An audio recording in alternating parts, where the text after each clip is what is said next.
I'm here in the north of England, and I've been told it's not always quite like this with snow on the ground, but we're here to actually go and meet a man who's a former bike rider, a former world champion, Olympic medalist. He's told me that he's never bored because he's got a workshop that we should go and check out. So, well, let's go and do it. Come on.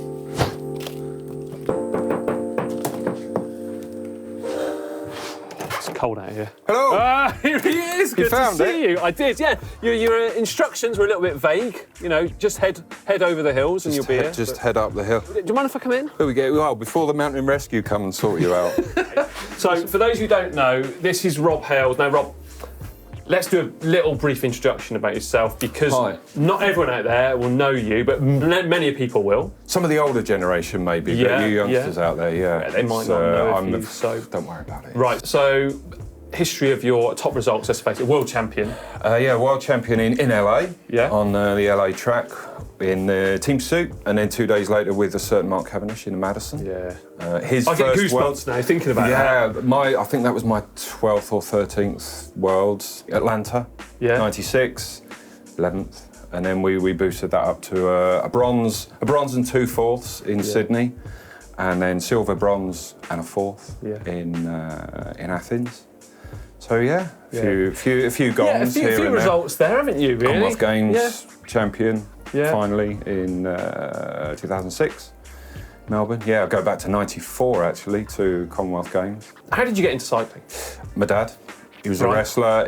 Previous to being a wrestler, he was a sprinter on the track. Never owned a road bike. I never knew that. He never owned a road bike. He was a sprinter, and so through him, he was coaching 4 hours away from here, down south, up that way, I should say, down in Portsmouth. I don't know where I am right now because you sent me everywhere. All over the place. The needle on the compass just goes round and round here. Right, so I've got to ask, because obviously we're in your workshop, how did you become so into what we're going to take a look at today? Because, you know, back then, there wasn't the materials and all this that we've got available. No, carbon is something that I've always been known from the early days as Rob loves his carbon, Rob. I just love the material.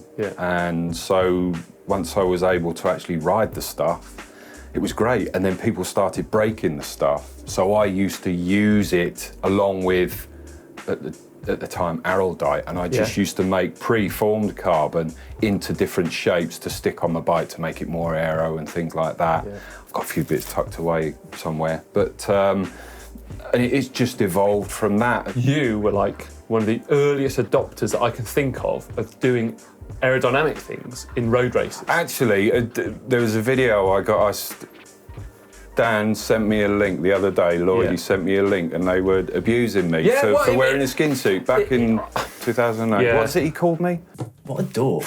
Him riding around in his Halford skin suit with his sewn-on pockets at the back. Absolute twonk. I don't know. It's probably better not to use that word again. No, but I think like back then, it was a bit weird, really, wasn't it, that you were doing this? You know, you were riding like really deep rims. Yeah. You were skin suit, narrow bars. You know, before it was you've got to have wide bars because if you're breathing, it's like, well, hold on, mate, you get in a TT position, you can still breathe, can't you? Yeah, narrow, filled-in helmet, skin suit in a road race, and I can remember being in one of the early races, Rutland Classic, I think it was. We've got a memory about that, haven't we? 2008, and guys going, what are you wearing a skin suit for? It's not a time trial, is it? And I just looked back and said, well, we'll wait and see, won't we? Right. I want to see then some of these things which you've done, because I've come in and I thought at first I was going to be like clambering through bits and pieces, but you've hidden it away from me. You've heard about my reputation. You've got to try and get working with carbon. You've got to try and keep the place clean. It's small. It can get cluttered. I won't even take you into the garage. That's a nightmare. I'll try and get in there. But one of the talking about early adopters, carbon fibre. People go on about carbon. They go, "Oh, it's rubbish. It's plastic. You throw it in the bin." Yeah. This is from 1994. Imagine the stress that's on that. That was this is one of. It's not been cut down. No, this is one of Mike Burrows. No way. Out of HQ Fibre Products, based basically in a shed, similar to this, and he was the precursor to the giant, the compact pikes. He was involved with Graham O'Bree. This is one Lotus of 108. the wasn't he? Lotus, the Lotus bike with the Boardman bike as well. And this has been ridden. Okay, it's not done miles and miles. It was on my track bike. This one, I've got a slightly shorter one that was in my TT bike. Still going. I'd still ride that now, and that's back from 1994. It's incredible, isn't it? Something I missed out on big time. Go on. Well, back in 2002, Yeah. Cofidis training camp, I was sick to death of getting a wet backside. So I was talking about making from already fabricated carbon fibre. Yeah. So I had a few specialised tri-spokes knocking about that were damaged. A few. So this was half of one of the spokes. Yeah.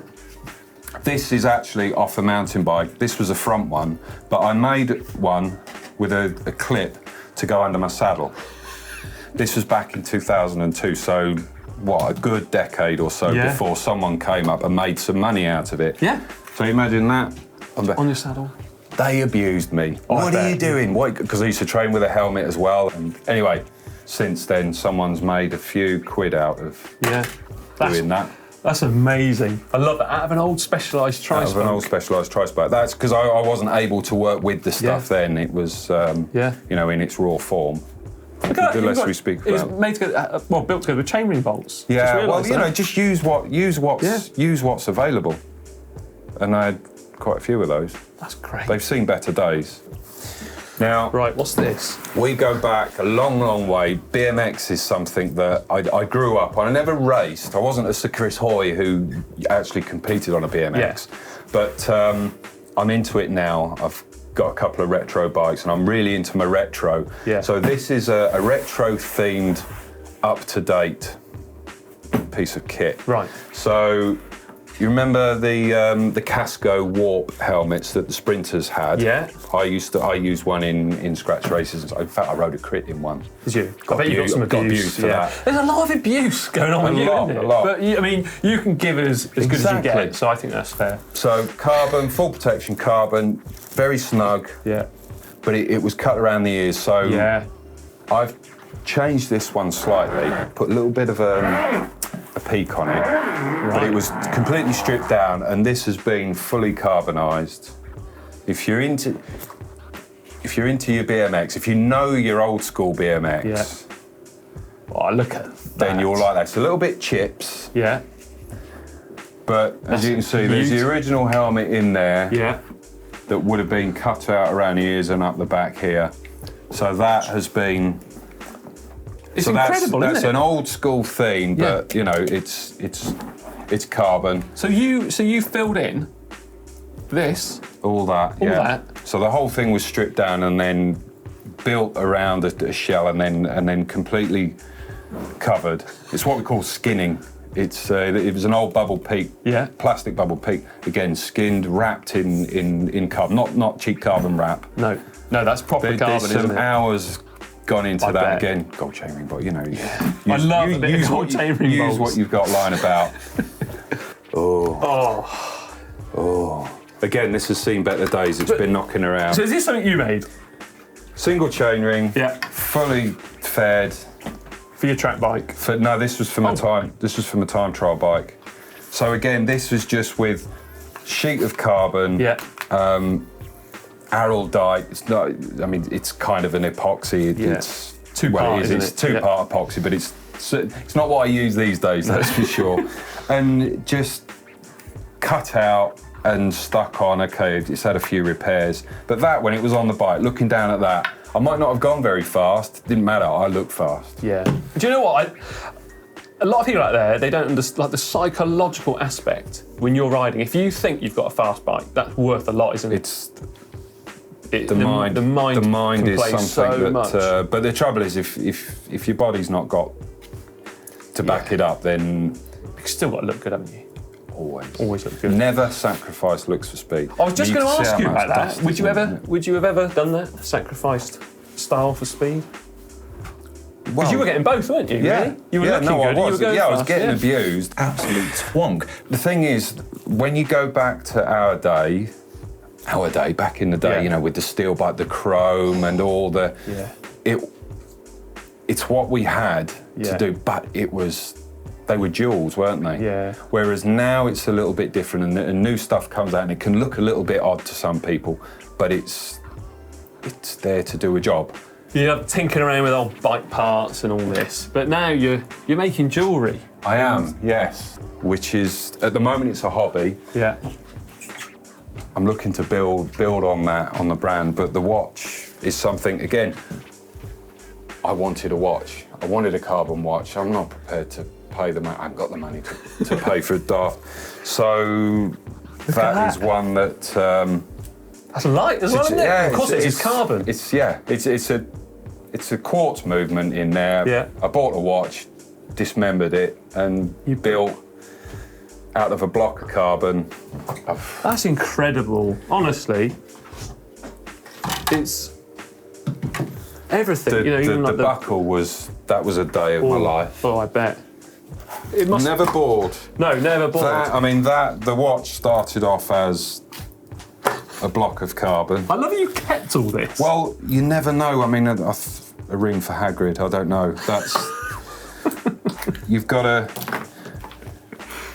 This is carbon impregnated with titanium. So of course, if you're going to make a titanium and carbon ring, the carbon has to be impregnated with titanium, doesn't it? Just to match. So that was the first titanium ring I ever made on the lathe. Yeah. I've not had it that long. If you turn titanium too fast, it sets on fire. I know this because I did it. This was what you were wearing, wasn't it? Yeah. Yeah, that's what I've been wearing. Sorry, it's stuck. You've got to pay for it. It's come off. And they're expensive things. Is there one bit of item which you're like most proud of doing? Like one thing which you've created here or in your old place? Probably the helmet. This helmet, really? I think. One of the things that I really liked was Mavic 5 spokes. Rare as. How much do they cost? An absolute fortune. If you can get them. At the time, the story was there were about 7 or 8 rears in the world. And it was normally the sprinters who had them. I think they were made for the sprinters by Mavic, or they had them made by someone else. So I had one. Jamie Staff wrecked a front one in Athens, in the Kieran. Had a ding at the Olympics. I got hold of it, had it repaired. It's down in the garage actually. Had it repaired. I wanted a rear, so had the hub machined out. There was a guy just down the road, ex-engineer, still working out of his home with a lathe like this. Yeah. I gave him a hub to replicate. He machined it, fitted it, and then I wrapped the whole thing in carbon. So I had a rear. So I had one of only a handful in the world. I mean, there's a few more now. After that, they gave me a front one that was wrecked. And I said, "Oh, can I have it?" "Yeah, you can have it." But they cut the rim between the spokes out, but they gave me the piece, so I bonded it back in. I've ridden it.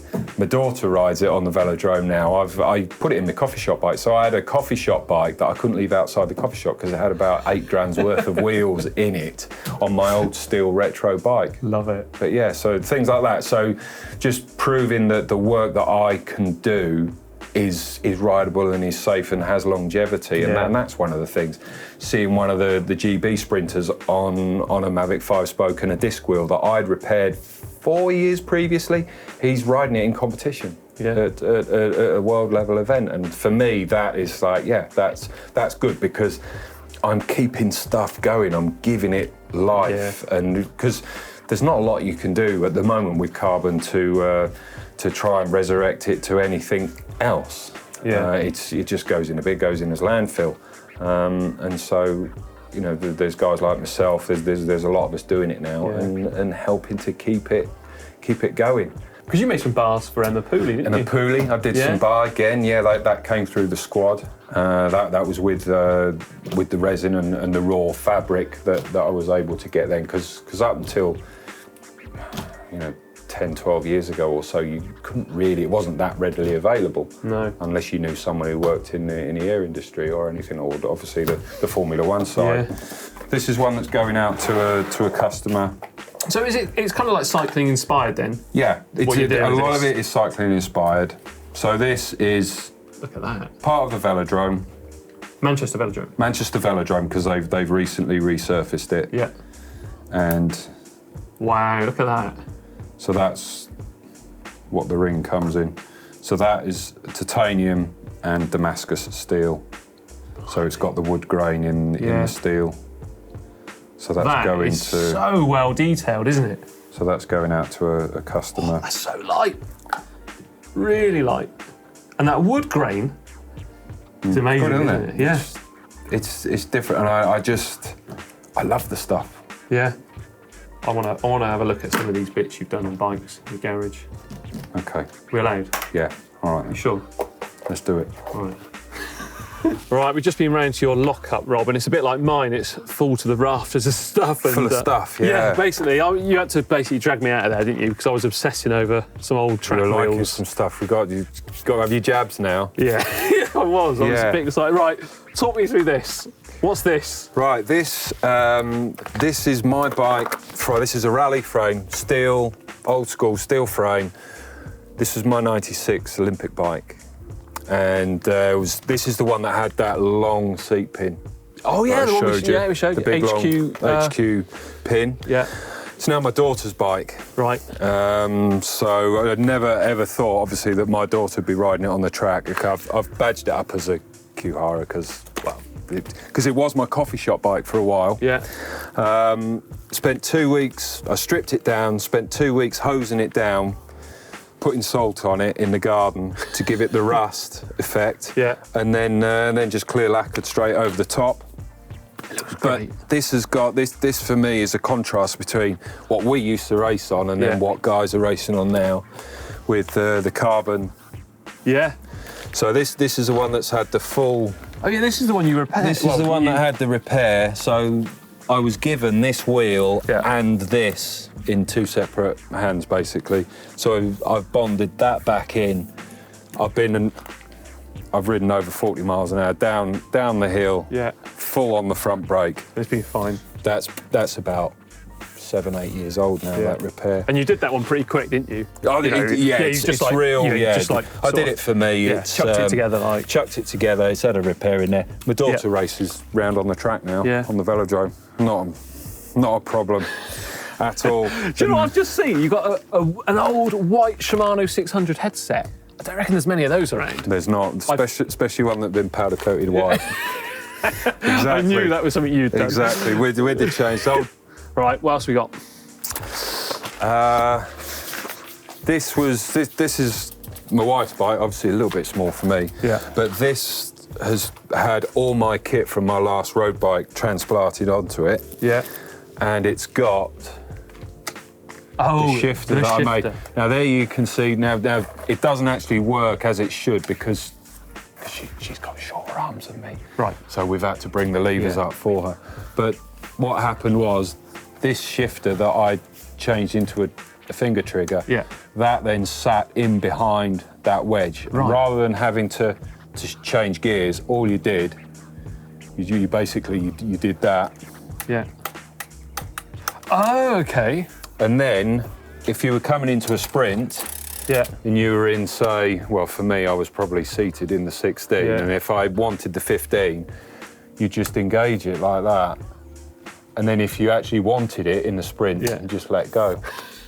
You always sprinted in the saddle, or nearly always. Nearly always in the saddle.